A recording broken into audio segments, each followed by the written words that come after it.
IROC Roundup, California, Nevada, October 30th, 2011. When I arrived, I did point out the issues with the trap. I did tell the other photographer with me exactly where there would be chaos, and I did tell BLM personnel exactly why. They really enjoyed telling me, look how far he's staying away from the horses. Isn't he learning, Laura? And I said, well, we'll wait and see. I really can't assess anything. This is what happens next.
Exactly what I said would happen happened.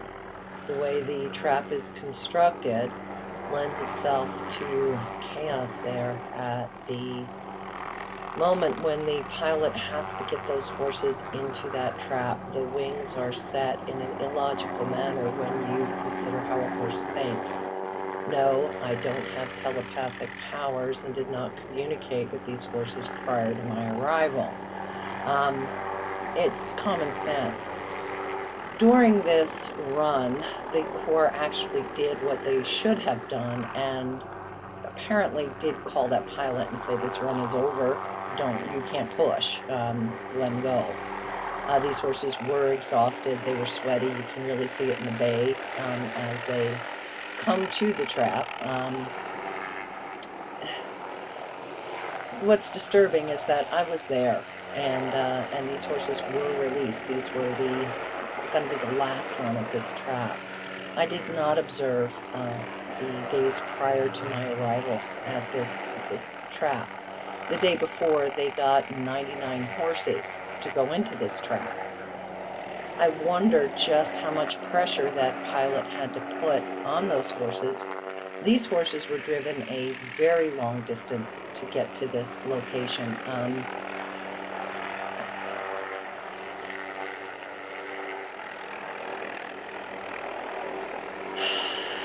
That's about how I sum it up.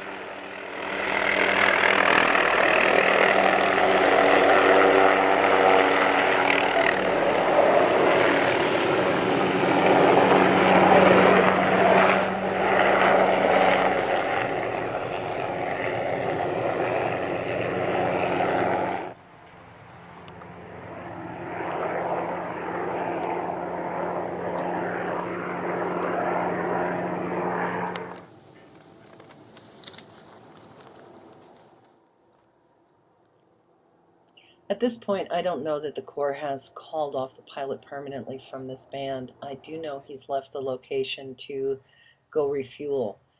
These horses are exhausted. Look at this bay. Look how sweaty this bay is, staying back from the rest of the horses. Can't even keep up.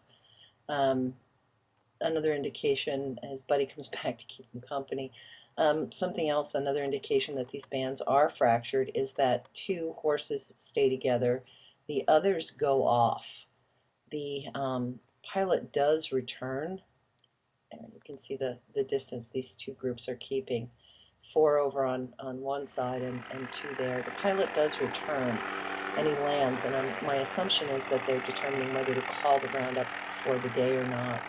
They do call that roundup, but the groups of horses, they don't join up. As a matter of fact, the white stud makes sure that the other 2 horses stay away. And so that's an indication to me that these are not an entire family band. The other thing that's interesting is that the white stud has no youngsters. Makes you wonder where the youngsters are, and then makes you wonder where the band is that the other horses belong to. That was it, the end of the day, and we headed off to Holding. Montana from BLM made the quip, well, Laura, you got a story for today. It's horses 6, BLM nothing. And he said it with a smile on his face, and so I am giving it to you. That day, horses 6, BLM nothing. But when you consider as many horses are coming off this range, I don't really share that enthusiasm.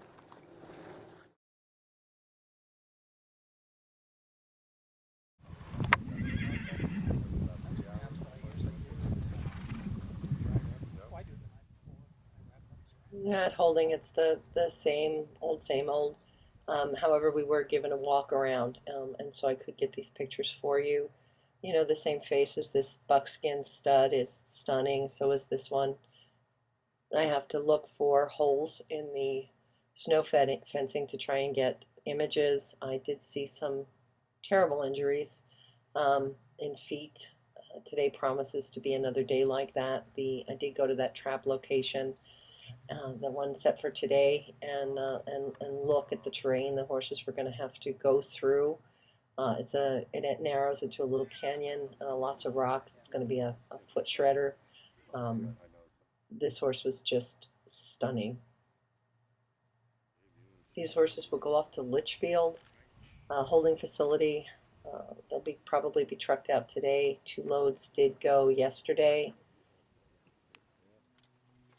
But this is what horses are, and I kind of want to remind you for a minute. They're peaceful, quiet horses. These horses are all in proximity to today's trap, and so this is their last day of freedom.